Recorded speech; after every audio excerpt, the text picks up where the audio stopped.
Hi dears, it's me Adarsh from Nama Solution. ഇനി എന്തിന് വേറെ സൊല്യൂഷൻ. മക്കളെ, നമ്മുടെ SSLC-യിൽ കുറച്ച് കടുപ്പമുള്ള ഒരു ചാപ്റ്ററാണ് മണി ആൻഡ് എക്കണോമി എന്ന് പറഞ്ഞ ചാപ്റ്റർ അല്ലേ. പക്ഷേ ഇന്ന് നമ്മളത് വളരെ ഈസി ആയിട്ട് വെറും ചെറിയ സമയം കൊണ്ട് നമ്മൾ എന്ത് ചെയ്യാണ്, നമ്മളത് ക്ലിയർ ചെയ്യാൻ പോവാണ്, സെറ്റാക്കി എടുക്കാൻ പോവാണ്. ഇനി നിങ്ങൾക്ക് ഈ ചാപ്റ്ററിൽ നിന്നൊരു ഡൗട്ട് ഉണ്ടാവില്ല.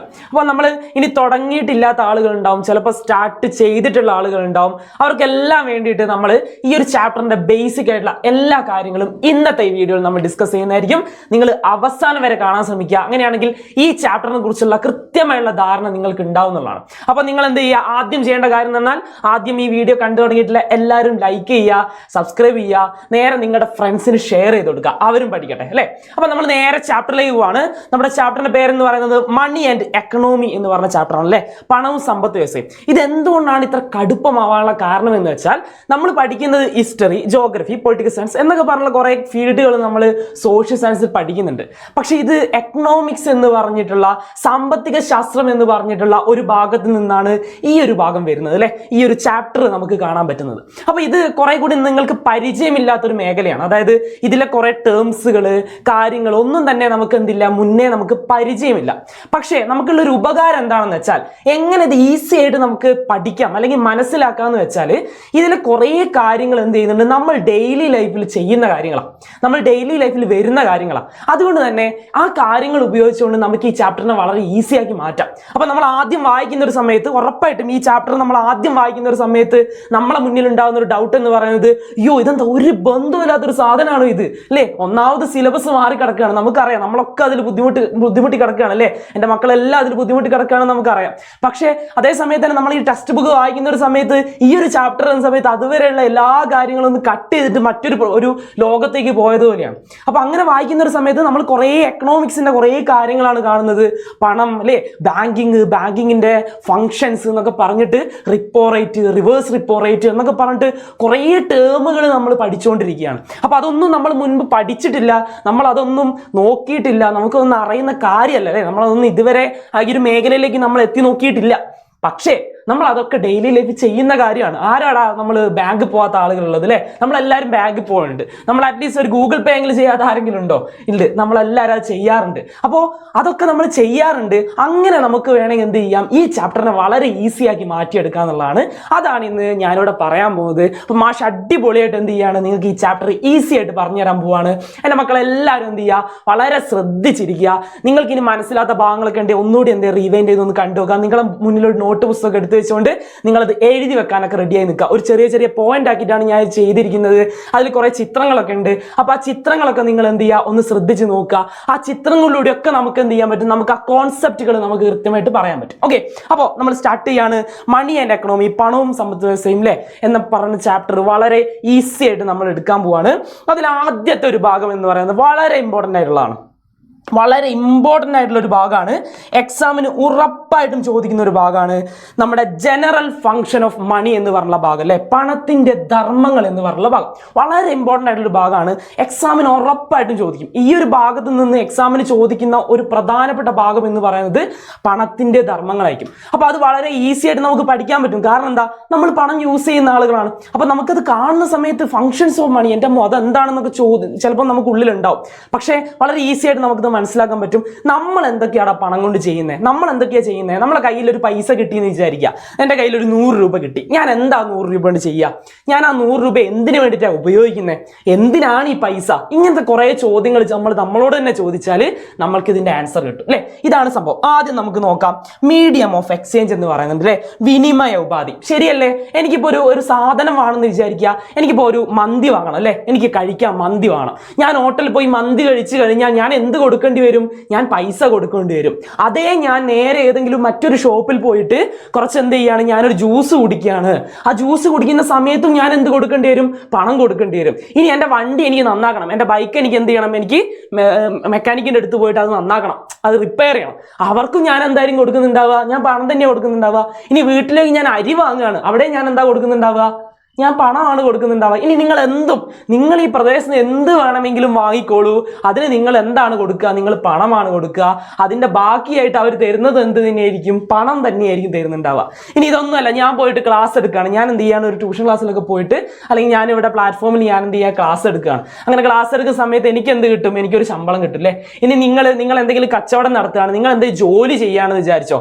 നിങ്ങളിപ്പോൾ എന്തെങ്കിലും ഒരു ജോലി ചെയ്യുകയാണ്. ഇപ്പോൾ നമ്മുടെ നാട്ടിൽ സാധാരണ നാടൻ പണി എടുക്കുന്ന ആളുകളുണ്ട് അല്ലേ? നമ്മുടെ പേരൻസും അങ്ങനെ എടുക്കുന്ന ആളുകളുണ്ടാവും. എൻ്റെ അച്ഛനൊക്കെ അങ്ങനെയാണ് അല്ലേ? എൻ്റെ അച്ഛനൊക്കെ ഈ നാടൻ പണിയൊക്കെ എടുക്കുന്ന ആളുകളാണ്. അപ്പോൾ നാട്ടിൽ നമ്മൾ ഈ പറമ്പ് കളയ്ക്കാനൊക്കെ പോകും. അച്ഛനൊക്കെ എന്ത് ചെയ്യും? പറമ്പ് കളയ്ക്കാനൊക്കെ പോകും. അപ്പോൾ പറമ്പൊക്കെ കളച്ച് കഴിഞ്ഞിട്ട് ലാസ്റ്റ് അവസാനം വൈകുന്നേരം ആകുന്ന സമയത്താണ് അവർക്ക് എന്ത് കിട്ടുക? കൂലി കിട്ടുക. അപ്പോൾ അവർ അതുവരെ ഇരുന്ന സമയത്ത് അല്ലേ, അവർ ആ രാവിലെ മൊത്തം ഏകദേശം ഒരു 8 മണിക്കൂറോളം അവർ വർക്ക് ചെയ്തുകൊണ്ടിരുന്ന സമയത്തുള്ള ആ പൈസ അവർക്ക് വൈകുന്നേരം അവർക്ക് കിട്ടുന്നു. അവിടെ അവരെന്താ വിറ്റിട്ടുള്ളത്? അവരുടെ അധ്വാനമാണ് വിറ്റിട്ടുള്ളത്. അതിനും അവർക്ക് എന്താ കിട്ടുക? പൈസ കിട്ടുക. അതുകൊണ്ടാണ് അവർ എന്ത് ചെയ്യുക? സാധനങ്ങൾ വാങ്ങുന്നുണ്ടാവുക. അപ്പൊ ഇവിടെയൊക്കെ കോമൺ ആയിട്ട് നിലനിൽക്കുന്ന ഒരു സാധനം എന്താ? നമ്മുടെ പൈസയാണ്, നമ്മുടെ പണമാണ്. അപ്പൊ അതെന്ത് ചെയ്യുക മക്കൾ? കറക്റ്റായിട്ട് ആലോചിക്കുക. അപ്പൊ എല്ലാത്തിനും മീഡിയം ആയിട്ട് വർക്ക് ചെയ്യുന്നത് അല്ലെ, ഒരു വിനിമയ ഉപാധിയായിട്ട് വർക്ക് ചെയ്യുന്ന ആരാണ്? നമ്മുടെ പണമാണ് എന്നുള്ള കാര്യം ഈസി ആയിട്ട് നമ്മൾ മനസ്സിലാക്കുക. രണ്ടാമത് എന്താ? മെഷർ ഓഫ് വാല്യൂ ആണ്. നമുക്ക് എല്ലാ കാര്യങ്ങളും മെഷർ ചെയ്യാൻ പറ്റും അല്ലേ? നിങ്ങൾ നോക്കി നോക്കുക, ഒരു പെൻ എടുക്കുകയാണെങ്കിൽ അവിടെ എൻ്റെ ഒരു കണ്ണട ഞാൻ എടുക്കുകയാണ്. എൻ്റെ ഒരു കണ്ണട ഉണ്ട് കേട്ടോ. അപ്പോൾ ക്യാമറയിൽ ഇങ്ങനെ ഇത് അടിക്കുന്നത് കൊണ്ടാണ്, ഈ റിഫ്ലക്ഷൻ അടിക്കുന്നതുകൊണ്ട് ഞാൻ ഊരി വെച്ചത്. ഓക്കെ, അപ്പോൾ ഈ കണ്ണടയും ഞാനൊരു പെന്നും ഞാൻ എടുക്കുകയാണ്. ഇത് രണ്ടിനും ഏറ്റവും കൂടുതൽ വില ഏതിനാന്ന് ചോദിച്ചാൽ നിങ്ങൾക്ക് കറക്റ്റായിട്ട് പറയാൻ പറ്റും. കാരണം എന്താ? ഇതിൻ്റെ വിലയാണ് നമ്മൾ നോക്കുക, ഇതിൻ്റെ പണമൂല്യമാണ് നമ്മൾ നോക്കുക, മണി വാല്യൂ ആണ് നമ്മൾ നോക്കുക. ഏറ്റവും നല്ല മണി വാല്യൂ എന്തിനാണോ ഉള്ളത് അതിനായിരിക്കും ഏറ്റവും മൂല്യം കൂടുതൽ. സെറ്റ് അല്ലേ? അപ്പൊ അങ്ങനെ നമുക്ക് എന്ത് ചെയ്യാൻ പറ്റും? മെഷർ ഓഫ് വാല്യൂ നമുക്ക് കണക്കാക്കാൻ പറ്റും. ഓക്കെ, അടുത്ത നമുക്ക് സ്റ്റോർ ഓഫ് വാല്യൂ ആണ്. നമുക്ക് എന്ത് ചെയ്യാൻ പറ്റും? ഈ പണം സംഭരിച്ചേക്കാൻ പറ്റും. എടാ, ബാർട്ടർ സിസ്റ്റം എന്ന സ്ഥാനത്തെ കുറിച്ച് നിങ്ങൾ ഈ ചാപ്റ്റർ പഠിക്കുന്നുണ്ടല്ലേ? ഒരു ടേം ആണ് ബാർട്ടർ സിസ്റ്റം. നിങ്ങൾ ചിലപ്പോൾ അറിയായിരിക്കും, അറിയാത്ത ആളുകളും ഉണ്ടാവും, പ്രശ്നമല്ല. ബാർട്ടർ സിസ്റ്റം എന്ന് വെച്ചാൽ വളരെ സിമ്പിൾ ആണ്. സാധനങ്ങൾക്ക് പകരം നമ്മൾ എന്ത് ചെയ്യാണ്? ഒരു സാധനം കൊടുക്കുകയാണ്. സാധനങ്ങൾക്ക് പകരം ഒരു സാധനം നമ്മൾ കൊടുക്കുകയാണ്. സാധനങ്ങൾക്ക് പകരം സാധനങ്ങൾ കൈമാറ്റം ചെയ്യുക. എക്സ്ചേഞ്ച് ചെയ്യുന്ന എന്തായിരിക്കും? ഗുഡ്സ് തന്നെയായിരിക്കും. അപ്പൊ ഞാൻ എൻ്റെ അടുത്ത് ഒരു ചക്ക ഉണ്ടെന്ന് വിചാരിക്കുക, എൻ്റെ തൊട്ടപ്പുറമുള്ള അടുത്തിന് മാങ്ങയാണുള്ളത്, എനിക്ക് മാങ്ങ വേണം. അപ്പൊ എൻ്റെ കയ്യിലുള്ള ചക്ക ഞാൻ കൊടുത്തിട്ട് അവൻ്റെ കയ്യിലുള്ള മാങ്ങ ഞാൻ വാങ്ങും.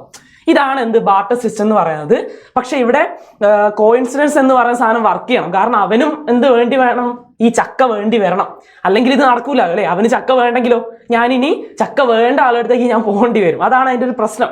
അപ്പൊ ബാർട്ടർ സിസ്റ്റത്തിൽ ഉള്ളൊരു പ്രശ്നമാണ് ഇവിടെ പണത്തിന്റെ ഗുണമായിട്ട് വരുന്നത്. എങ്ങനെയാ? ഈ മൂല്യശേഖര ഉപാധി. എൻ്റെ കയ്യിൽ കുറേ ചക്ക ഉണ്ടെന്ന് വിചാരിക്കുക, എനിക്ക് പക്ഷെ ഇപ്പം അതുകൊണ്ട് ഒരു ആവശ്യമില്ല. പക്ഷെ ഒരു കൊല്ലം കഴിഞ്ഞ് എനിക്കത് ആവശ്യം വരും, ആ മൂല്യം എനിക്ക് ആവശ്യം വരും. എനിക്ക് ചക്ക ഒരു സ്റ്റോർ റൂമിൽ കൊണ്ടുപോയി സൂക്ഷിക്കാൻ പറ്റുമോ? അതേപോലെ തന്നെ മൂല്യം നഷ്ടപ്പെടാതെ ഇല്ല, സംഭരിക്കാൻ കഴിയില്ല. പക്ഷെ പണം അങ്ങനെയല്ല. ഇപ്പൊ എൻ്റെ അടുത്ത് ചക്കയുണ്ട്, നമ്മൾ എന്ത് ചെയ്യാണ്? മാർക്കറ്റിൽ കൊണ്ടുപോയി ചക്ക വിറ്റ് കഴിഞ്ഞ് എനിക്ക് എന്ത് ചെയ്യാണ്? പണം കിട്ടുകയാണ്. ആ പണം എനിക്ക് എന്ത് ചെയ്യാൻ പറ്റും? എനിക്ക് എവിടെയെങ്കിലും സൂക്ഷിക്കാൻ പറ്റും, നല്ല രീതിയിൽ എനിക്ക് സൂക്ഷിക്കാൻ പറ്റും. അതെനിക്ക് ഒരു കൊല്ലം കഴിഞ്ഞാലും അത് അതേ പൈസയായിട്ട് അവിടെ കിടക്കും അല്ലേ? ഒരു പ്രശ്നമില്ലാണ്ട് അത് അവിടെ ഇങ്ങനെ കിടക്കും. അപ്പോൾ മൂല്യം നമുക്ക് എന്ത് ചെയ്യാൻ പറ്റും? നമുക്ക് ആ വാല്യൂ നമുക്ക് ഇങ്ങനെ സൂക്ഷിച്ച് വെക്കാൻ പറ്റും എന്നുള്ളതാണ് ഒരു പോയിന്റ്. അത് നിങ്ങൾ മറന്നു പോകാതിരിക്കുക. വളരെ ഈസി ആയിട്ട് അതിങ്ങനെ നിങ്ങൾ എന്ത് ചെയ്യുക? നിങ്ങളുടെ മൈൻഡിൽ അതൊരു ചിത്രമായിട്ട് നിങ്ങൾ കാണുക. അപ്പോൾ നിങ്ങൾക്ക് എന്ത് ചെയ്യാൻ പറ്റും? അത് കറക്റ്റായിട്ട് കണക്ട് ചെയ്യാൻ പറ്റും. മീൻസ് ഓഫ് ഡിഫേർഡ് പേയ്മെന്റ് അല്ലേ? ഭാവിയിലേക്കുള്ള കൊടുക്കൽ വാങ്ങലുടെ ഒരു ഉപാധിയാണ് പണം എന്ന് പറയുന്നത് അല്ലേ? ഭാവിയിലേക്കുള്ള കൊടുക്കൽ വാങ്ങലുകൾ. അതായത് ഞാനിപ്പോൾ നിങ്ങൾക്ക് കടം തരാം, അല്ലെ നിങ്ങൾ എനിക്ക് കടം തന്നു ഒരു 10,000 രൂപ. അപ്പോൾ ആ 10,000 രൂപയ്ക്ക് ഒരു കണക്കുണ്ട്. നമുക്ക് ഭാവിയിലേക്ക് എന്ത് ചെയ്യാൻ പറ്റും? അത് ഒത്തുതീർപ്പ് ചെയ്യാൻ പറ്റും, കൈമാറ്റം ചെയ്യാൻ പറ്റും. അതിനൊക്കെ നമുക്ക് പണമാണ് ഏറ്റവും ഉപകാരപ്പെടുക. അപ്പോൾ ഫോർ എക്സാമ്പിൾ പറയുകയാണെങ്കിൽ ആളുകളൊക്കെ കച്ചവടം തുടങ്ങുക എങ്ങനെയാണ്? ആളുകളൊക്കെ കച്ചവടം തുടങ്ങുക വെച്ചാൽ മുഴുവൻ പൈസ കൊടുത്തിട്ട് ഒരു സാധനം വാങ്ങി വെച്ചിട്ട് കച്ചവടം തുടങ്ങുകയാണോ? അല്ല, നമ്മൾ കുറച്ചൊരു അഡ്വാൻസ് കൊടുക്കും, എന്നിട്ട് സാധനങ്ങളൊക്കെ വാങ്ങി പീടികയിൽ വെക്കും. എന്നിട്ട് എന്ത് ചെയ്യും? ആളുകൾ വന്ന് അത് വാങ്ങിക്കൊണ്ടുപോകും. എന്നിട്ട് അതിന്റെ ലാഭത്തിൽ നിന്ന് നമ്മൾ എന്ത് ചെയ്യും? ഈ സാധനത്തിന്റെ പൈസ നമ്മൾ കംപ്ലീറ്റ് ആയിട്ട് കൊടുക്കും. അങ്ങനെയല്ലേ? ഇത് നടക്കുന്നത് എന്തുകൊണ്ടാ? ഈ പണം ഉള്ളതുകൊണ്ടാ, ഈ മണി ഉള്ളതുകൊണ്ടാ. അവിടെ നിങ്ങൾ എന്ത് ചെയ്യുക? അതൊന്ന് നോക്കി വെക്കാം. അതിൻ്റെ കൂടെ തന്നെ നിങ്ങളോട് എനിക്ക് പറയാനുള്ള ഒരൊറ്റ കാര്യമാണ് നമ്മുടെ കോഴ്സിന്റെ കാര്യമാണ്, നമ്മുടെ ബാച്ചിന്റെ കാര്യമാണ്.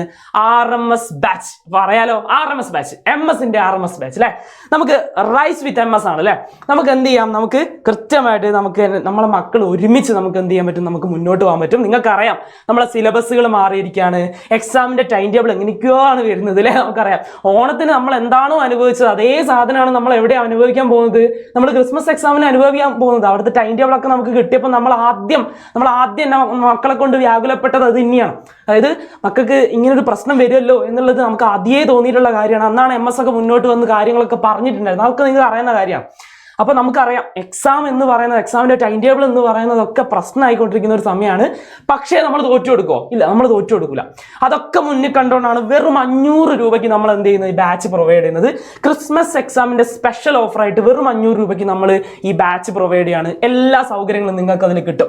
നമ്മൾ ബാച്ചിന്റെ ഫീച്ചേഴ്സ് ആയിട്ട് പറയുന്ന എല്ലാ കാര്യങ്ങളും നിങ്ങൾക്ക് അതിൽ കിട്ടും എന്നുള്ളതാണ്. അപ്പോൾ അടിപൊളിയായിട്ട് എൻ്റെ മക്കൾ എന്ത് ചെയ്യുക, ഒന്ന് ജോയിൻ ചെയ്യുക. രക്ഷിതാക്കളോട് പറയുക 500 രൂപയുടെ കേസേ ഉള്ളൂ, നിങ്ങൾക്ക് എന്ത് ചെയ്യാൻ പറ്റും, നല്ല മാർക്ക് സ്കോർ ചെയ്യാനും പറ്റും. നമുക്ക് അതാണ് വേണ്ടത്. അതായത് നമ്മളിങ്ങനെ കഷ്ടപ്പെടുന്ന ആളുകളുടെ മുന്നിൽ നമുക്ക് എന്ത് ചെയ്യണം, നമുക്ക് ജയിച്ച് കാണിച്ചു കൊടുക്കണം. ഇതൊന്നും ഞങ്ങളെ ബാധിക്കുന്ന കാര്യമല്ല, നമുക്ക് പറഞ്ഞു കൊടുക്കണം. ആ രീതിയിൽ നമ്മൾ എന്ത് ചെയ്യണം, ഈ കാര്യങ്ങൾ സെറ്റ് ചെയ്യണം. അപ്പോൾ എൻ്റെ മക്കളൊക്കെ എന്ത് ചെയ്യുക, ഒന്ന് ജോയിൻ ചെയ്യുക. താഴെ നമ്പർ കാണാൻ പറ്റും. ആ നമ്പറിൽ നിങ്ങൾ എന്ത് ചെയ്യുക, ഒന്ന് കോൺടാക്ട് ചെയ്ത് വെക്കുക, ഒന്ന് ചെക്ക് ഇൻ ചെയ്ത് വെക്കുക. നിങ്ങൾക്ക് അടിപൊളിയായിട്ട് പഠിക്കാം. ഞങ്ങൾ കൂടെ ഉണ്ടാവും. അതാ അതിൻ്റെ കാര്യം. ഞങ്ങൾ എല്ലാവരും എന്തുണ്ടാവും, നിങ്ങളുടെ കൂടെ ഉണ്ടാവും. ഇപ്പൊ യൂട്യൂബിൽ കാണുന്ന ഈ ഒരു അകൽച്ച പോലും ഉണ്ടാവില്ല. നമുക്ക് എവിടെ ആപ്പിൽ വളരെ അടുത്ത് ഞങ്ങൾ ക്ലോസ് ആയിട്ട് എല്ലാ കാര്യങ്ങളും വളരെ കൃത്യമായിട്ട് നിങ്ങൾക്ക് പറഞ്ഞു തരും.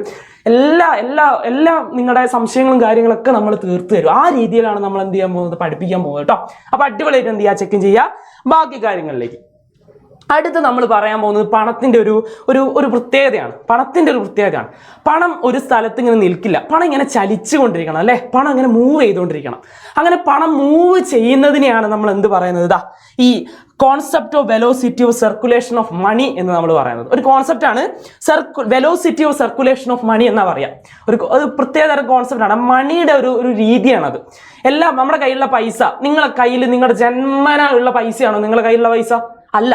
അതിങ്ങനെ എവിടുന്നൊക്കെയോ വന്നതാണ്, എവിടേക്കോ പോവുകയാണ് അല്ലേ. നമ്മുടെ കയ്യിൽ നമ്മളറിയില്ലേ, എൻ്റെ കയ്യിൽ പൈസ നിൽക്കൂലപ്പാ അല്ലേ, അതിങ്ങനെ എവിടേക്കോ പോവുകയാണ് അല്ലേ. പൈസ ഇങ്ങനെ വരും പോവും ഈ പരിപാടിയാണ്. അപ്പോൾ ഈ പണത്തിന്റെ ശരിക്കും പണം അങ്ങനെ തന്നെയാണ്. പണം അങ്ങനെയാണ് വേണ്ടത്. പണം ഇങ്ങനെ എക്കണോമിയിൽ എന്ത് ചെയ്യണം, ചലിച്ചുകൊണ്ടിരിക്കണം. എങ്കിൽ മാത്രമേ സമ്പത്ത് വ്യവസ്ഥ വികസിക്കുകയുള്ളൂ. പണം ചലിച്ചുകൊണ്ടിരിക്കണം, എങ്കിൽ മാത്രമേ എന്ത് ചെയ്യാൻ പറ്റൂ, സമ്പത്ത് വ്യവസ്ഥ വികസിക്കുകയുള്ളൂ എന്നുള്ളൊരു കാര്യമാണ്. അപ്പോൾ ഇവിടെ ഈ velocity of circulation of money എന്ന് പറയുന്നത് പണത്തിന്റെ ചാക്രിക പ്രവേഗം എന്നാണ് ഉദ്ദേശിക്കുന്നത് കേട്ടോ. പണത്തിന്റെ ചാക്രിക പ്രവേഗം എന്താ ഉദ്ദേശിക്കുന്നത്, കൃത്യമായിട്ട് മനസ്സിലാക്കേണ്ട കാര്യം എന്താ, അവിടെ പണം ഇങ്ങനെ ചലിച്ചുകൊണ്ടിരിക്കുകയാണ്. പണത്തിന് എത്ര കൈമാറ്റം നടക്കുന്നു അല്ലേ, പണത്തിന് എത്ര കൈമാറ്റം നടക്കുന്നു എന്നതിനെ ആശ്രയിച്ചാണ് എന്ത് പറയുന്നത്, ചാക്രിക പ്രവേഗം എന്ന് പറയുന്നത്. അപ്പോൾ ഒരു പണം എന്ത് ചെയ്യും, ഒരാളുടെ കയ്യിൽ നിന്ന് മറ്റൊരാളിലേക്ക് എത്തും, അവിടുന്ന് മറ്റൊരാളിലേക്ക് എത്തും, അവിടുന്ന് മറ്റൊരാളിലേക്ക് എത്തും. അതൊരു നിശ്ചിത സമയം കൊണ്ട് പണം എത്ര ദൂരം ഇങ്ങനെ കൈമാറ്റം ചെയ്യപ്പെടുന്നു എന്നുള്ളതിനെ അടിസ്ഥാനപ്പെടുത്തിയിട്ടാണ് നമ്മൾ എന്ത് പറയുന്നത്, ചാക്രിക പ്രവേഗം എന്ന് പറയുന്നത്. അപ്പൊ ഇങ്ങനെ മനസ്സിലാലോചിക്കുക, നിങ്ങളെ കയ്യിലുള്ള പൈസ ഇതിനു മുമ്പ് ആരുടെ കയ്യിലായിരുന്നു അല്ലെ, അതിനുശേഷം ഇനി ആരുടെ കയ്യിലൊക്കെ എത്താൻ പോകുന്നുണ്ട് അല്ലെ. അപ്പൊ എത്രത്തോളം ഇത് കൈമാറ്റം ചെയ്യപ്പെട്ടിട്ടുണ്ടാവും എന്നാലോചിച്ചാൽ നിങ്ങൾക്ക് എന്ത് കിട്ടും, പണത്തിന്റെ ചാക്രിക പ്രവേഗം കിട്ടും. അതാണ് കോൺസെപ്റ്റ്, അത് തന്നെയാണ് കോൺസെപ്റ്റ്. ആ രീതിയിൽ നിങ്ങൾ ആലോചിക്കുക. അപ്പൊ ഇപ്പൊ മനസ്സിലായാലും നിങ്ങൾ ഈ ചാപ്റ്റർ എങ്ങനെ പഠിക്കേണ്ടതെന്നുള്ളത്. അതായത് ഇതിൽ തിയറി വെച്ച് നിങ്ങൾ പഠിക്കാൻ നോക്കിയാൽ ഈ ചാപ്റ്റർ നമ്മുടെ സോഷ്യൽ സയൻസിലെ ഏറ്റവും കടുപ്പമുള്ള ചാപ്റ്റർ ആയിരിക്കും, ഏറ്റവും ടൈറ്റുള്ള ചാപ്റ്റർ ആയിരിക്കും. പക്ഷെ അതേ സമയത്ത് നിങ്ങൾ ഡെയിലി ലൈഫുമായിട്ട് കണക്ട് ചെയ്ത് പഠിച്ചാണ്ടല്ലോ, സിമ്പിൾ ചാപ്റ്റർ ആയി, ഇത് വളരെ സിമ്പിൾ ആയിട്ട് ചാപ്റ്റർ ആയിരിക്കും. അപ്പോൾ ഇത് രണ്ട് തരത്തിൽ നമുക്ക് എന്ത് ചെയ്യാൻ പറ്റും, നമുക്കിത് കണക്കാക്കാൻ പറ്റും കേട്ടോ. അപ്പോൾ ഈ കോൺസെപ്റ്റ് എന്തായാലും പഠിച്ചു വെക്കുക. ഇതിൻ്റെ ഒരു ചിത്രമൊക്കെ ഉണ്ട് നിങ്ങളുടെ ടെക്സ്റ്റ് ബുക്കിൽ, അതും കൂടി ഒന്ന് നോക്കി വെക്കുക. ഇത് ഉറപ്പായിട്ടും എക്സാമിന് ചോദിക്കും. വളരെ ഇമ്പോർട്ടൻ്റ് ആയിട്ടുള്ള ഒരു ചാപ്റ്റർ, ഒരു ഭാഗമാണ്, ഒരു പ്രധാനപ്പെട്ട ഒരു ഭാഗമാണ്, നിങ്ങൾ നോക്കുക.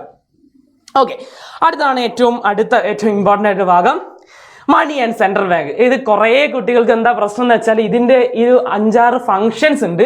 ഈ 5-6 ഫംഗ്ഷൻസ് ഓർമ്മയിൽ നിൽക്കൂല. അതാണ് ഈ ചാപ്റ്ററിന് വേറൊരു പ്രശ്നം അല്ലെ.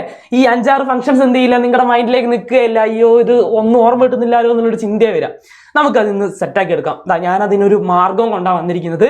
ഇനി നിങ്ങൾക്ക് റിസർവ് ബാങ്കിന്റെ ഫംഗ്ഷൻസ് എന്ത് ചെയ്യില്ല, മറന്നുപോയില്ല. നിങ്ങൾ അടിപൊളിയായിട്ട് പഠിക്കും. അത് ഞാൻ തരുന്ന ഉറപ്പാണ്. എൻ്റെ മക്കൾക്ക് വേണ്ടി ഞാൻ ഉണ്ടാക്കിയിട്ടുള്ള ഒരു ചെറിയ സംഭവമാണ്, ചെറിയൊരു ചിത്രമാണ്. ആ ചിത്രം കണ്ടാൽ നിങ്ങൾക്ക് ഉറപ്പായിട്ട് മനസ്സിലാവും. ഓക്കെ, അപ്പോൾ കേന്ദ്ര ബാങ്ക് എന്ന് പറയാലോ, നമ്മുടെ കേന്ദ്ര ബാങ്ക് എന്ന് പറഞ്ഞാൽ റിസർവ് ബാങ്ക് ആണ്. റിസർവ് ബാങ്ക് ആണ് മൊത്തത്തിൽ ഇതൊക്കെ കൺട്രോൾ ചെയ്യുന്നത്. ബാങ്കുകൾ മൊത്തത്തിൽ കൺട്രോൾ ചെയ്യുന്ന ആരാണ്, റിസർവ് ബാങ്ക് ആണ്.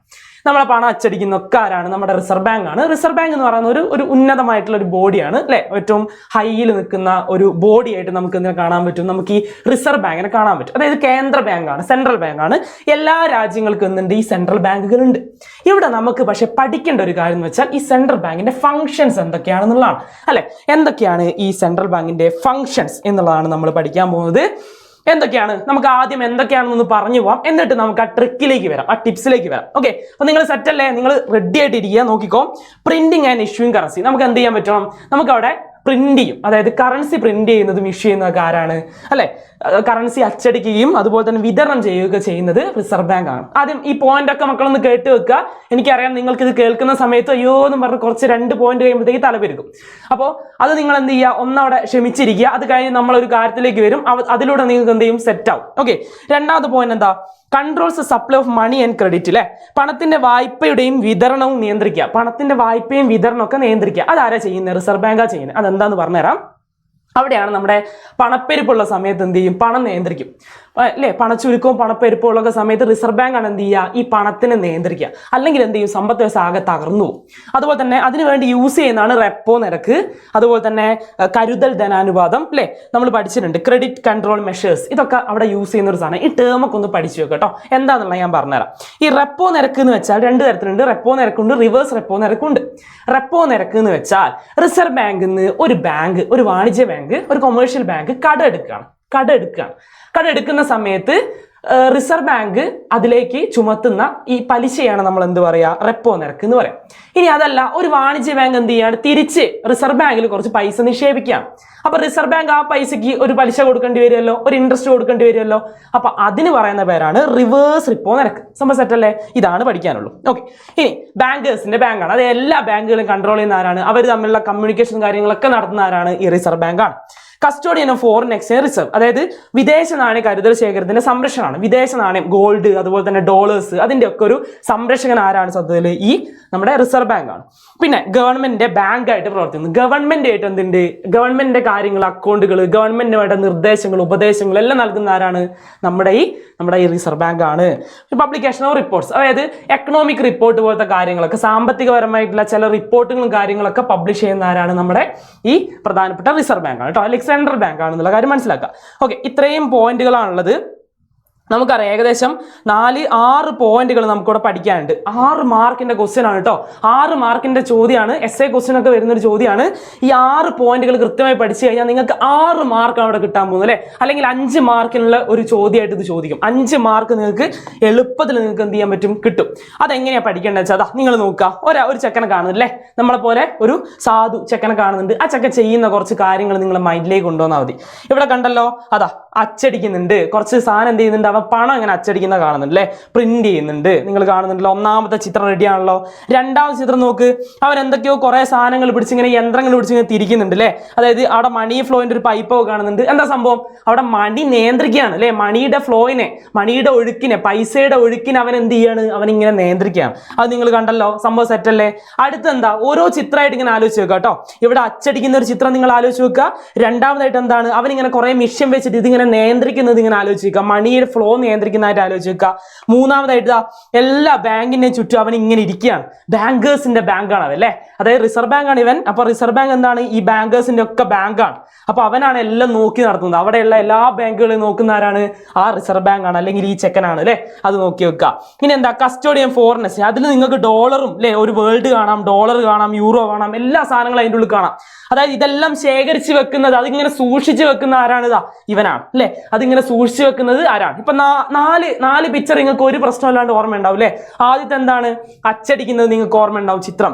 രണ്ടാമതായിട്ട് എന്താണ്? ആ ഫ്ലോ നിയന്ത്രിക്കുന്ന മിഷ്യന്റെ, അത് നിങ്ങൾക്ക് ഓർമ്മ ഉണ്ടാവും. മൂന്നാമതായിട്ട് കുറെ ബാങ്കുകളുണ്ട്, അതിന്റെ നടുക്ക് ഇവനിങ്ങനെ നിൽക്കുന്നുണ്ട്. അപ്പൊ അതിനൊക്കെ നോക്കുന്ന ആരാണ്? ഇവനാണ്. മൂന്നാമത്തത് കിട്ടി. നാലാമത്തെ എന്താ? ഒരു പെട്ടിയിൽ കുറെ ഡോളറും യൂറോ ഒക്കെ വെച്ചിട്ട് ഇവനിങ്ങനെ നിൽക്കുകയാണ്, അതും നിങ്ങൾക്ക് കിട്ടി. ഇനി നാലാമതായിട്ട് ഗവൺമെന്റ് ആയിട്ട് ഇങ്ങനെ കൈ കൊടുക്കുക, ഷെയ്ക്കൻഡ് കൊടുക്കുക. അപ്പൊ എന്താ? ഗവൺമെന്റിന്റെ ബാങ്കാണ് അവൻ, ഗവൺമെന്റിന്റെ ബാങ്കാണ്. അപ്പൊ അവൻ കൈ കൊടുക്കുന്ന സമയത്ത് അതും നമുക്ക് കിട്ടിയില്ലേ? ആ ചിത്രം കൂടി മനസ്സിലേക്ക് വന്നു. ലാസ്റ്റ് ഇവൻ കുറെ റിപ്പോർട്ടുമായിട്ട് ഇങ്ങനെ നിൽക്കുകയാണ് അല്ലെ? അതായത് എക്കണോമിക് റിപ്പോർട്ടും കാര്യങ്ങളൊക്കെ ആയിട്ട് അവൻ ഇങ്ങനെ നിൽക്കുകയാണ്. ആ ചിത്രം കൂടി മനസ്സിൽ വെക്കുക. അങ്ങനെ 6 ചിത്രങ്ങൾ എന്ത് ചെയ്യുക? എന്റെ മക്കളെ മൈൻഡിലേക്ക് കൊണ്ടുവരിക. അപ്പൊ നിങ്ങൾക്ക് എന്താവും? ഇത് വളരെ എളുപ്പമായിട്ട് മാറും. അപ്പൊ 6 ചിത്രങ്ങൾ ആലോചിച്ച് വെക്കാൻ വലിയ ബുദ്ധിമുട്ടുണ്ടാവില്ല എന്ന് വിചാരിക്കുന്നു. നിങ്ങൾക്ക് ഈ ഒരു ഭാഗം വേണമെങ്കിൽ എന്ത് ചെയ്യാതാ, ഒന്ന് നിങ്ങൾ സ്ക്രീൻഷോട്ട് എടുത്ത് വെക്കുക കേട്ടോ. ഒന്ന് സ്ക്രീൻഷോട്ട് എടുത്ത് വെച്ച് കഴിഞ്ഞാൽ ഇത് എളുപ്പത്തിൽ നിങ്ങൾക്ക് പഠിക്കാൻ പറ്റും. ഓക്കെ, സെറ്റ് അല്ലേ? ഓക്കെ, അടുത്ത ഭാഗത്തേക്ക് പോകാം. ബാങ്കുകളും ബാങ്കിങ് ഇതര സ്ഥാപനങ്ങളും. അതിൽ ആദ്യം വരുന്നത് വാണിജ്യ ബാങ്കാണ്, കൊമേഴ്ഷ്യൽ ബാങ്കാണ്. കൊമേഴ്ഷ്യൽ ബാങ്കിനും ഇതുപോലെ തന്നെ കുറച്ച് ധർമ്മങ്ങൾ, ഫംഗ്ഷൻസ് ഉണ്ട്. അതാണ് നമുക്ക് അവിടെ ഏറ്റവും കൂടുതൽ പഠിക്കാനുള്ളത്. ഒന്ന് എന്ത് ചെയ്യുക? നിക്ഷേപങ്ങൾ സ്വീകരിക്കുക, അതായത് ആക്സെപ്റ്റിംഗ് ഡെപ്പോസിറ്റ് സ്വീകരിക്കുക എന്നുള്ളതാണ് ഒന്നാമത്തെ കാര്യം. രണ്ടാമതായിട്ട് വായ്പ കൊടുക്കുക. നമ്മൾ എന്ത് ചെയ്യുക, വായ്പ. ഇത് നമ്മൾ ബാങ്ക് സ്വതവേ ചെയ്യുന്ന കാര്യമാണ്. നമ്മൾ ബാങ്ക് പോയി നമ്മൾ എന്ത് ചെയ്യും, ലോൺ വാങ്ങും, അതൊരു ധർമ്മമാണ്. ലോൺ വാങ്ങും.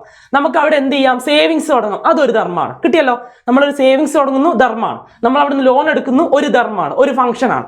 ഇനി എന്താ, credit card, ATM card, locker സൗകര്യം പഠിച്ചല്ലേ, ഇതൊക്കെ നമ്മൾ പഠിച്ചല്ലേ, നമുക്ക് അറിയുന്ന കാര്യമല്ലേ അല്ലേ. ഇതും എന്താണ്, അതിന്റെ ഒരു ധർമ്മമായിട്ട് എഴുതാം. ഇതും പഠിച്ചു വെക്കേണ്ട. ഈ ചിത്രം നിങ്ങൾ എന്ത് ചെയ്യുക, ഒന്ന് സ്ക്രീൻഷോട്ട് എടുത്ത് വെക്കുക. അങ്ങനെയാണെങ്കിൽ നിങ്ങൾക്ക് എന്ത് ചെയ്യാൻ പറ്റും, എളുപ്പത്തിൽ ഇത് ചിത്രത്തോടെ നിങ്ങൾക്ക് പഠിക്കാൻ പറ്റും. ഒന്നാമതായിട്ട് എന്താണ്, ആക്സെപ്റ്റ് ഇൻ ഡെപ്പോസിറ്റ്. ആളുകളുടെ സേവിങ്സ് ഇതാ ഈ പെട്ടിയിലേക്ക് അവൻ ആ ഒരു ചെറിയ പാത്രത്തിലേക്ക് അവൻ ഇങ്ങനെ നിക്ഷേപിച്ച് സേവ് ചെയ്യുന്നുണ്ട്. അതാരാ ചെയ്യുന്നത്, നമ്മുടെ ബാങ്കുകളാണ്.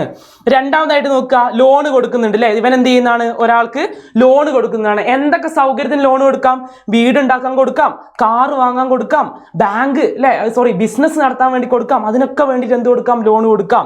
ഇനി ക്രെഡിറ്റ് കാർഡിന്റെ സൗകര്യം കൊടുക്കാം അല്ലെ. ഇതവിടെ കാണുന്നുണ്ടല്ലോ ക്രെഡിറ്റ് കാർഡ്, അതിന്റെ സൗകര്യം ആര് കൊടുക്കുന്നുണ്ട്, നമ്മുടെ കൊമേഴ്ഷ്യൽ ബാങ്ക് കൊടുക്കുന്നുണ്ട്. ലോക്കർ സൗകര്യം കൊടുക്കുന്നുണ്ട്. ലോക്കർ സൗകര്യം കണ്ടോ, നമുക്ക് സാധനങ്ങൾക്കൊക്കെ വെച്ച് പൂട്ടാൻ സേവ് ചെയ്യാൻ വേണ്ടി ലോക്കർ സൗകര്യം ആര് കൊടുക്കും, ബാങ്കുകൾ കൊടുക്കും. ഇതൊന്ന് വേണമെങ്കിൽ മക്കൾ എന്ത് ചെയ്യുക, ഒന്ന് സ്ക്രീൻഷോട്ട് എടുത്ത് വെക്കുക, പഠിക്കാൻ എളുപ്പമായിരിക്കും. 4 ഫംഗ്ഷൻസ് വളരെ എളുപ്പത്തിൽ നമുക്ക് മൈൻഡിലേക്ക് വരും. ഓക്കെ, അടുത്ത് നോക്കാം. ഇന്ത്യയിലെ വായ്പാ സ്രോതസ്സുകൾ ഏതൊക്കെയാണ്? 2 തരത്തിലുണ്ട്. ഇത് ഞാൻ ചിത്രമായിട്ട് നിങ്ങൾക്ക് കാണിച്ചു തരാം, അതായിരിക്കും കുറച്ചുകൂടി എളുപ്പമാവുക. 2 തരത്തിലാണ് നമ്മൾ കാണുക. ഒന്ന് ഫോർമൽ സോഴ്സസ് ആണ്. ഫോർമൽ സോഴ്സസ് എന്ന് പറഞ്ഞാൽ എന്താ, ഔപചാരിക വായ്പാ സ്രോതസ്സുകൾ. ഔപചാരിക വായ്പാ സ്രോതസ് എന്ന് പറഞ്ഞാൽ നമ്മുടെ ബാങ്കുകളൊക്കെ ഉൾപ്പെടുന്ന, കോപ്പറേറ്റീവ് സ്ഥാപനങ്ങൾക്ക് ഉൾപ്പെടുന്ന ഒരു സെറ്റപ്പിനെയാണ് നമ്മൾ എന്ത് പറയുക, ഔപചാരിക സ്ഥാപനങ്ങൾ എന്ന് പറയുക. അതിൽ ബാങ്കുകൾ, ബാങ്കിങ് ഇതര ധനകാര്യ സ്ഥാപനങ്ങൾ, സ്വയം സഹായ സംഘങ്ങൾ അല്ലെ, non banking financial institution, self help groups, micro finance institution ഒക്കെ എന്ത് ചെയ്യുന്നുണ്ട്, അതിൽ ഉൾപ്പെടുന്നുണ്ട് എന്നുള്ള കാര്യം മനസ്സിലാക്കുക. ഈ ചിത്രം നോക്കിയാൽ മതി. ഇതിലെന്താണ്, ബാങ്കും കാര്യങ്ങളൊക്കെ വരുന്നുണ്ട്. ഇത് വളരെ ഫോർമൽ ആയിട്ട് അല്ലെ, ഔപചാരികമായിട്ട് നടക്കുന്ന ലോൺ. നമ്മളിപ്പോൾ ഒരു ബാങ്കിൽ പോയിട്ട് ലോൺ എടുക്കുകയാണെങ്കിൽ അത് വളരെ ഫോർമലാണ്, അത് ഔപചാരികമാണ് അല്ലെ, അത് കൃത്യമാണ്. അതുപോലെ തന്നെ മൈക്രോ ഫിനാൻസ് നമ്മൾ ലോൺ എടുക്കുന്നു, അതെന്താണ്, ഔപചാരികമാണ്. അപ്പൊ ഇങ്ങനത്തെ കാര്യങ്ങളൊക്കെ എന്താണ്, ഒഫീഷ്യൽ ആയിട്ട് നമുക്ക് കാണാൻ പറ്റും. ഇതാണ് ഒരു സോഴ്സ് എന്ന് പറയുന്നത്, ഫോർമൽ സോഴ്സ്. രണ്ടാമത് നോക്കുക, ഇൻഫോർമൽ സോഴ്സ് ആണ് കേട്ടോ. അനൗപചാരിക വായ്പാ സ്രോതസ്സാണ്. നിങ്ങൾക്ക് ഇവിടെ കാണാൻ പറ്റുമല്ലോ, കുറെ ആൾ ഇരിക്കുന്നുണ്ട് അല്ലെ, കുറെ ആളുണ്ട്. ഇയാൾ ആരാ, മണി ലെൻഡ് ആണ്. നമ്മൾ പലിശക്കാരൻ എന്നൊക്കെ പറയില്ലേ, നമ്മൾ പലിശക്കാരൻ, അയാളാണ് ഇരിക്കുന്നത്. ഇതൊരു ഇൻഫോർമൽ ആയിട്ടുള്ള ആളാണ്. ഇനി എന്താ, നമ്മളെ കൂട്ടുകാരടക്കം നമ്മൾ കടം വാങ്ങൂല. എടാ എനിക്കിന്ന് 2000 രൂപ വേടാ, നീ ഒരു 2000 രൂപ എനിക്ക് അയച്ചു തരടാ എന്ന് ചോദിക്കൂല. അല്ലെങ്കിൽ ഒരു 1000 രൂപ, അല്ലെങ്കിൽ ഒരു 500 രൂപ, ഒരു 10 രൂപ എന്നൊരു സാധനമില്ലേ, അതെന്താണ്, കൂട്ടുകാരനാണ്. അത് നമുക്ക് എന്താണ്, ഒരു എന്താ പറയാ, ഒഫീഷ്യൽ അല്ലാത്ത അനൗപചാരികമായിട്ടുള്ള ഒരു സോഴ്സ് ആണ് എന്ന് നമുക്ക് പറയാം. ഇനി ഇവിടെ നിങ്ങൾക്ക് കാണാം, കുടുംബക്കാരോടൊക്കെ നമ്മൾ വാങ്ങുക അല്ലെ, ഫാമിലിനോടൊക്കെ വാങ്ങുക, അതൊക്കെ എന്താണ്, ഈ നമ്മൾ പറഞ്ഞുള്ള അനൗപചാരികമാണ്, ഇൻഫോർമൽ സോഴ്സ് ഓഫ് ക്രെഡിറ്റ് ആണ്. കൃത്യമായിട്ട് ഇങ്ങനെ ഈ ചിത്രങ്ങൾ ആലോചിച്ച് വെച്ചാൽ മതി. ഈ 2 ചിത്രം എന്ത് ചെയ്യാൻ എൻ്റെ മക്കൾ മൈൻഡിലേക്ക് കൊണ്ടുവരാ, സംഭവം സെറ്റാണ്. ഇനി അവസാന ഭാഗമാണ് നമ്മുടെ ചാപ്റ്ററിന്റെ ഫിനാൻഷ്യൽ ഇൻക്ലൂഷൻ. അവിടെ നിങ്ങൾ പഠിക്കുന്ന കാര്യങ്ങൾ എന്ന് പറയുന്നത് ബാങ്കുകളുടെ ദേശസാൽക്കരണം. അതായത് ഗവൺമെന്റ് എല്ലാവരിലേക്കും ബാങ്കിങ്ങിന്റെ സംവിധാനങ്ങൾ എത്താൻ വേണ്ടിയിട്ട് എന്ത് ചെയ്തിട്ടുണ്ട്, കുറേ കാര്യങ്ങൾ ചെയ്തിട്ടുണ്ട്. അപ്പോൾ അതിൽ പ്രധാനപ്പെട്ട കാര്യങ്ങളാണ്, ഒന്ന് ബാങ്കുകൾ എന്ത് ചെയ്തു, ദേശസാൽക്കരിച്ചു. അതെന്ത് ചെയ്യും, അപ്പോൾ ഗ്രാമങ്ങളിലടക്കം എന്ത് ചെയ്യാൻ പറ്റും, അവിടെ ബാങ്കുകളുടെ സൗകര്യങ്ങൾ എത്താൻ പറ്റും. അതിന് വേണ്ടിയിട്ടാണ്. അപ്പോൾ എല്ലാ ജനങ്ങൾക്കും എന്ത് ചെയ്യാൻ പറ്റും, ബാങ്കുകൾ ആക്സസ് ആയി മാറാൻ തുടങ്ങി അല്ലേ, ബാങ്കുകൾ ഉപയോഗിക്കാൻ തുടങ്ങി. ഇപ്പൊ നമ്മളൊക്കെ എല്ലാവരും ബാങ്കുകൾ യൂസ് ചെയ്യുന്നുണ്ട് അല്ലേ. ബാങ്കുകൾ യൂസ് ചെയ്യാത്ത കുറച്ച് ആളുകളുണ്ട്. ബാങ്ക് അക്കൗണ്ട് ഇല്ലാത്ത ആരും തന്നെ ഇപ്പൊ ഉണ്ടാവില്ല. കാരണം അതെന്ത് ചെയ്തിട്ടുണ്ട്, ജൻധൻ അക്കൗണ്ട് വഴി എല്ലാവർക്കും എന്ത് ചെയ്തിട്ടുണ്ട്, ബാങ്കിന്റെ അക്കൗണ്ട് എടുത്തിട്ടുണ്ട്. 0 ബാലൻസ് അക്കൗണ്ട് നിങ്ങൾ കേട്ടിട്ടുണ്ടാവും. അപ്പൊ എല്ലാവർക്കും എന്തുണ്ട്, അക്കൗണ്ട് കാര്യങ്ങളൊക്കെ ഉണ്ട്. പിന്നെ സഹകരണ ബാങ്കിങ് സമ്പ്രദായം എന്നുള്ള സംവിധാനങ്ങൾ, കോപ്പറേറ്റീവ് ബാങ്കിങ്, നമ്മുടെ കേരള ബാങ്കിലാണ് മക്കളെ, കേരള ബാങ്ക് അല്ലേ, നമ്മൾ കേരളത്തിലുള്ള കേരള ബാങ്ക് കോപ്പറേറ്റീവ് ബാങ്കാണ് അല്ലേ, അതൊരു സഹകരണ ബാങ്കാണ്. അങ്ങനെയുള്ള സംവിധാനങ്ങൾ കൂടുതലായിട്ട് നമ്മൾ കൊണ്ടുവരും. അതെന്തിനു വേണ്ടിയിട്ടാ, ഈ പറയുന്ന താഴേക്കിടയിലുള്ള ആൾക്കാരെ കൂടി ഇതിലേക്ക് ഉൾക്കൊള്ളിക്കാൻ വേണ്ടിയിട്ട് ഗവൺമെന്റ് നടത്തുന്ന ചില പ്രവർത്തനങ്ങളാണ്. ഇനി ഏറ്റവും പ്രധാനമാണ് മൈക്രോ ഫിനാൻസ്. മൈക്രോ ഫിനാൻസ് മാത്രമായിട്ട് നിങ്ങളോട് ചോദിക്കും കേട്ടോ, മൈക്രോ ഫിനാൻസ് മാത്രമായിട്ട് ചോദിക്കും. അവിടെ നിങ്ങൾ എഴുതി വെക്കേണ്ടത് എന്താണ്, നമ്മുടെ കുടുംബശ്രീ ഒക്കെ അല്ലേ, കുടുംബശ്രീ. അതാ പറഞ്ഞത്, നിങ്ങൾ ഡെയിലി ലൈഫിൽ നിന്നാണ് നമ്മൾ ഇതൊക്കെ എടുക്കുന്നത്. നമ്മൾ ഡെയിലി ലൈഫിൽ നിന്നാണ് നമ്മൾ ഈ കാര്യങ്ങളൊക്കെ എടുക്കുന്നത്. അല്ലാതെ നിങ്ങൾ ഈ ചാപ്റ്റർ ആയിട്ട് പഠിക്കാൻ നിന്നുണ്ടല്ലോ, ഭയങ്കര കടുപ്പായിരിക്കും. അതിന് പകരമായിട്ട് നമ്മൾ എന്ത് ചെയ്യണം, നമ്മൾ ഡെയിലി ലൈഫിൽ നിന്ന് കാര്യങ്ങൾ ഇങ്ങനെ എടുത്തു കഴിഞ്ഞാൽ നമുക്ക് എളുപ്പത്തിൽ ഈ ചാപ്റ്റർ ആയിട്ട് തോന്നും. ഇത് വളരെ എളുപ്പമുള്ള ചാപ്റ്റർ ആണെന്ന് തോന്നും. പക്ഷേ ചാപ്റ്റർ നമ്മൾ ടെക്സ്റ്റ് ബുക്ക് കാണുന്ന സമയത്ത് ഭയങ്കരമായിട്ട് നിങ്ങൾക്ക് ഒരു പിടുത്തം കിട്ടാത്തൊരു ചാപ്റ്റർ ആയിട്ടും വരാൻ ചാൻസ് ഉണ്ട്. ഓക്കെ, അപ്പോൾ ഇവിടെ നോക്കുക, മൈക്രോ ഫിനാൻസ് എന്ന് പറയുന്ന സാധനം നമ്മുടെ കുടുംബശ്രീയാണ്. അപ്പോൾ കുടുംബശ്രീ പോലത്തെ സെറ്റപ്പ് ഒക്കെ ഇല്ലേ, അതൊക്കെ എന്തിനു വേണ്ടിയിട്ടാണ്, നമ്മുടെ നാട്ടിലെ ചെറിയ ചെറിയ പരിപാടികൾ, നമ്മൾ ചെറിയ ഇപ്പം എനിക്കിപ്പോൾ ഇപ്പം എല്ലാ എല്ലാ ആളുകൾക്കും 500 രൂപയൊന്നും കൊണ്ട് എല്ലാ മാസവും അല്ലെങ്കിൽ എല്ലാ ദിവസവും ബാങ്കിൽ കൊണ്ട് ഇടാനൊന്നും കഴിയുന്നുണ്ടാവില്ല അല്ലെ. അവരെ ചെലവ് കഴിഞ്ഞ് ലാസ്റ്റ് ഒരു 10 100 രൂപയൊക്കെ കയ്യിലുണ്ടാവും. അപ്പൊ ഇവർക്കൊക്കെ വേണ്ടിയിട്ട് അവരും സേവിങ്സ് തുടങ്ങണ്ടേ? അതിന് വേണ്ടിയിട്ടാണ് മൈക്രോ ഫിനാൻസ് ഒക്കെ സ്റ്റാർട്ട് ചെയ്തിട്ടുള്ളത്. അതിന്റെ ഏറ്റവും വലിയൊരു ഉദാഹരണമാണ് നമ്മുടെ കുടുംബശ്രീ കേട്ടോ. അപ്പൊ അത്രയും കാര്യമാണ് നമ്മുടെ ഈ ചാപ്റ്ററിലുള്ളത്. ഇങ്ങനെ പറയുന്ന ഒരു സമയത്ത് നിങ്ങൾക്ക് ഈ ചാപ്റ്റർ മൊത്തത്തിൽ കിട്ടിയല്ലോ എന്നൊക്കെ തോന്നും അല്ലേ. അപ്പൊ ഇത്രയേ ഉള്ളൂ സംഭവം ചാപ്റ്റർ. പക്ഷെ നമുക്ക് ടെക്സ്റ്റ് ബുക്കിൽ കുറേ കാര്യങ്ങളുണ്ട്. അപ്പൊ നിങ്ങൾ ഈ കാണുന്ന വീഡിയോയും പ്ലസ് നിങ്ങൾ എന്ത് ചെയ്യുക, ടെക്സ്റ്റ് ബുക്കും കൂടെ ഒന്ന് കണക്ട് ചെയ്ത് വായിച്ചു നോക്കുക. അപ്പൊ നിങ്ങൾക്ക് കറക്റ്റ് ആയിട്ടൊരു ഐഡിയ നിങ്ങൾക്ക് ഉറപ്പായിട്ടും കിട്ടും. അത് എൻ്റെ ഉറപ്പാണ്. അതുപോലെ തന്നെ നമ്മൾ ലൈവിൽ ക്ലിയർ ആയിട്ട് ഇനി പറയാൻ പോകുന്നുണ്ട്. അപ്പൊ രാത്രി എന്ത് ചെയ്യുക, നിങ്ങൾ ലൈവിലേക്ക് വരിക, എല്ലാവരും കൂട്ടി വരിക, നിങ്ങളുടെ ഫ്രണ്ട്സിനെയും കൂട്ടി വരിക. ഇതുപോലെ നമ്മൾ വളരെ കുറച്ചുകൂടി ഡീറ്റെയിൽ ആയിട്ട് നമ്മൾ എന്ത് ചെയ്യുന്നുണ്ട്, നമ്മൾ ലൈവിൽ എടുത്തു പോകുന്നുണ്ട് കേട്ടോ. അപ്പൊ എല്ലാവരും ലൈവ് ഒക്കെ കാണാം, അടിപൊളിയായിട്ട് കാണുക. നിങ്ങൾ ഈ വീഡിയോ നിങ്ങൾ ഷെയർ ചെയ്ത് കൊടുക്കുക, എല്ലാവരും പഠിക്കട്ടെ, എല്ലാവർക്കും ഒരു ബേസ് കിട്ടട്ടെ. ഈ ഒരു പാഠത്തൊന്നും നിങ്ങൾ എന്ത് ചെയ്യണ്ട, ഇനി കൺഫ്യൂഷൻ ആവണ്ട, പ്രശ്നമായിട്ട് മാറണ്ട. ഓക്കെ, അപ്പോൾ നിങ്ങൾ കോഴ്സിന്റെ കാര്യങ്ങളൊക്കെ ഓർമ്മയുണ്ടല്ലോ. നമ്മുടെ RMS ബാച്ച് ഉണ്ട്, അടിപൊളിയായിട്ട് എന്ത് ചെയ്യുക, നിങ്ങൾ അതിനൊന്ന് ചെക്കൗട്ട് ചെയ്ത് നോക്കുക, ഒന്ന് നിങ്ങൾ കോൺടാക്ട് ചെയ്ത് നോക്കുക. നിങ്ങൾക്ക് ഉറപ്പായിട്ട് ഉപകാരപ്പെടും. നമ്മൾക്ക് ഈ പ്രശ്നങ്ങൾ നമ്മൾ കൂടെ ഉണ്ടാവും, അതാണ് കാര്യം. നമ്മൾ ഉറപ്പായിട്ട് നിങ്ങളെ കൂടെ ഉണ്ടാവും. നമുക്ക് ഒരുമിച്ചാണ് പഠിക്കാൻ പോകുന്നത്, നമ്മൾ ഒരുമിച്ച് നിങ്ങളെ പഠിപ്പിക്കാൻ പോവാണ്, നിങ്ങളെ കൂടെ നിന്ന് നമ്മൾ പഠിപ്പിക്കാൻ പോവാണ്. ആ വിശ്വാസം നമ്മൾ എപ്പോഴും കാത്തു സൂക്ഷിക്കുന്നുള്ളതാണ്. നിങ്ങളെ കൂടെ നമ്മൾ എപ്പോഴും ഉണ്ട്, അതാണ് വേണ്ടത്. നിങ്ങളുടെ പ്രശ്നങ്ങൾക്ക് നമ്മൾ കൂടെ ഉണ്ട്. ഇപ്പം തന്നെ നമ്മൾ കണ്ടില്ലേ, നിങ്ങൾ ഇത്രയും പ്രശ്നം ഉണ്ടാകുന്ന സമയത്ത് നമ്മൾ എപ്പോഴും കൂടെ തന്നെ ഉണ്ടാവും. നിങ്ങളെ സപ്പോർട്ട് ചെയ്തിട്ട് നമ്മൾ എപ്പോഴും ഉണ്ടാവുക. അപ്പൊ ആ രീതിയിൽ എന്ത് ചെയ്യുക, എൻ്റെ മക്കള് സെറ്റ് ആക്കുക. ഓക്കെ, അപ്പൊ കോഴ്സൊക്കെ ഒന്ന് നോക്കുക, അപ്പൊ അടിപൊളിയായിട്ട് പഠിക്കുക. നമുക്ക് വീണ്ടും കാണാം. വീണ്ടും കാണുന്നവരേക്കും ബൈ.